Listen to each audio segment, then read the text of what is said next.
நீங்கள் பார்த்துக் கொண்டிருப்பது நியூஸ் 21 செய்திகள். தமிழ்நாடு செய்திகளை உடனுக்குடன் தெரிந்து கொள்ள நியூஸ் 21 செய்திகளை பாருங்கள். தேனி மாவட்டம் ராயப்பன்பட்டி அருகே உள்ள சண்முக நதி அணை 52.50 அடி உயரம் உள்ள சண்முக நதி அணை தற்பொழுது முழு கொள்ளளவு எட்டிய நிலையில் அணைக்கு நீர்வரத்து 3.07 கன அடி நீர் வந்து கொண்டிருக்கிறது. அணையிலிருந்து 14.75 கன அடி நீர் திறந்துவிடப்படுகிறது.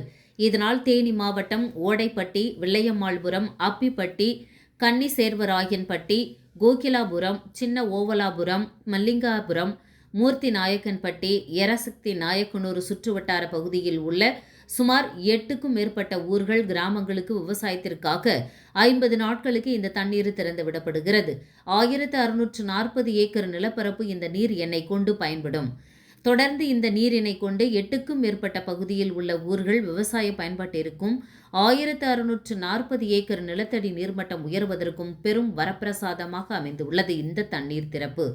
ஆண்டுதோறும் வடகிழக்கு பருவமழையை ஒட்டி சண்முக நதி அணை நீர் தேக்கமானது நிரம்பி வழிந்து ஓடுகிறது. இதனால் இன்று மாவட்ட வருவாய்த்துறை உத்தமபாளையம் வருவாய் கோட்டாட்சியர் செய்யது முகமது தண்ணீரை திறந்து வைத்தார்.